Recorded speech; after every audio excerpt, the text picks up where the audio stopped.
Hola, buenos noches, and good evening. This is your weekly news report, and I'm your host, Pedro, along with Rafa and Chief Meteorologist Ariana. The reservoir that serves as the main water supply for the desert Southwest is headed for an even more painful decline than thought due to historic drought and recent water management decisions, according to a new outlook recently released. According to the U.S. Bureau of Reclamation's latest projection for the nation's largest reservoir, Lake Mead's elevation is expected to fall to 1,015.77 feet by the end of July 2027. The newest figures arrive as the Colorado River system, which supplies water to roughly 40 million people across the western United States, continues to confront persistent long-term drought conditions, intensifying water and power concerns at some of the nation's most critical reservoirs. As of Saturday, Lake Mead was just 29% full, with 7,487,010 acre-feet in storage, a level 48% of average for the date. The latest forecast also projected that by September next year, the reservoir's elevation could reach 1,014.93, and in November, it could fall to 1,013.73. Concerns about power generation continue to be highlighted amid the poor forecasts for the Colorado River system. The states that draw water from the River Colorado, New Mexico, Utah, and Wyoming in the upper basin, and Arizona, California, and Nevada in the lower basin have been working to negotiate new water-sharing agreements as current operational guidelines are set to expire this year.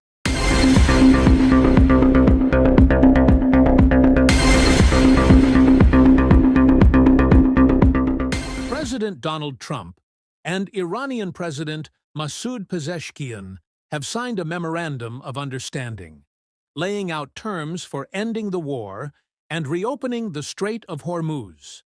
The deal will see Iran dilute its stockpile of enriched uranium in exchange for sweeping economic relief from the United States.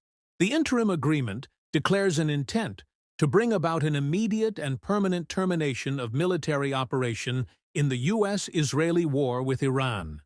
Under the agreement, the U.S. will terminate all types of sanctions, will make fully available for use the frozen or restricted funds and assets, and will begin the removal of its naval blockade of Iran's ports. Iran has said that under the deal, Israel must withdraw its forces from the south of Lebanon, where nearly 4,000 people, including hundreds of civilians, have been killed, and more than 1 million people displaced since fighting there began.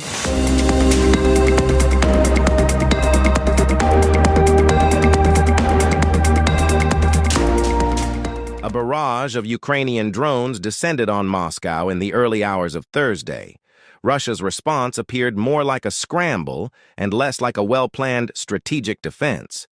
Videos from the streets of the capital showed glimpses of the ensuing chaos. Footage shows soldiers firing portable, shoulder-mounted air defense systems from a busy highway as traffic cautiously passes by.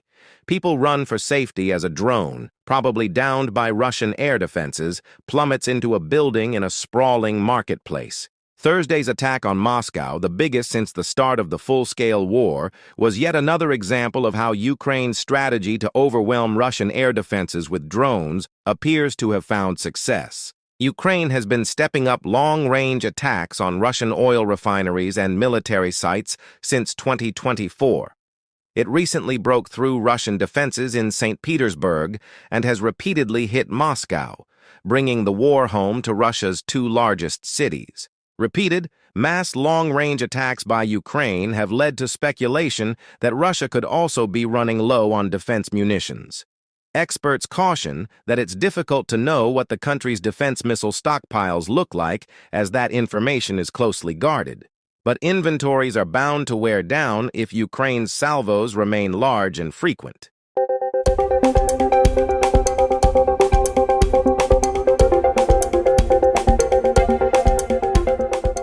Hello, everyone. I'm your Chief Meteorologist, Ariana, with a look at your weather forecast for the week ahead.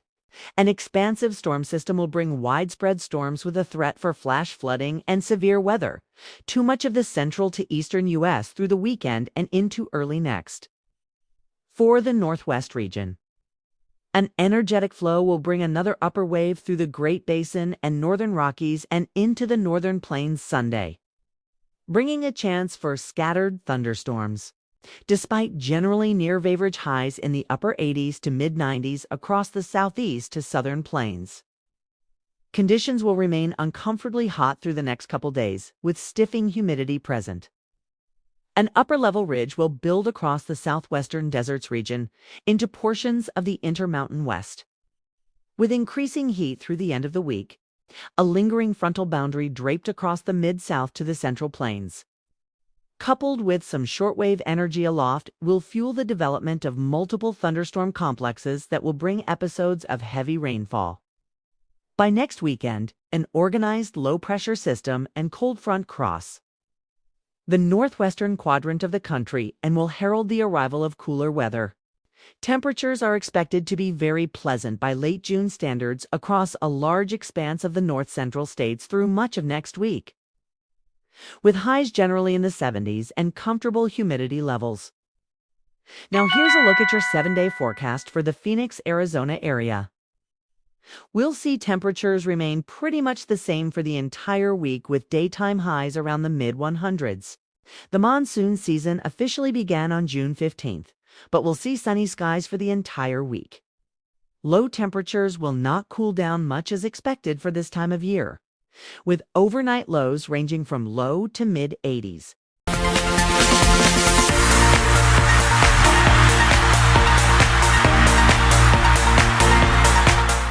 Last Sunday was Game 6 of the Stanley Cup Final between the Carolina Hurricanes and the Vegas Golden Knights at T-Mobile Arena. Hall put the Hurricanes ahead 1-0 at 3:47 of the first period, scoring with a far side shot from the left face-off circle that he got off before Noah Hannafin could close on him. The shot went under Hart's left arm and over his left pad. Jack Eichel rang a one-timer from the bottom of the left circle off the crossbar late on a power play, with 9:30 remaining in the third period. Busey had no stick at the time. Ehlers scored into the empty net at 18:52 for the 3-0 final.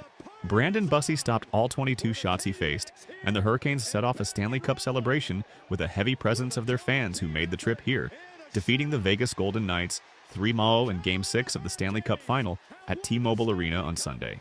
Mexico officially clinched the top spot in Group A and became the first team in the World Cup to qualify for the knockout round, thanks to a winning goal from Luis Romo in a 1-0 victory over South Korea on Thursday. That will do it for this week's weekly news report. As always, thank you for watching and have a great week. Como siempre, gracias por ver el video y que tengáis una buena semana.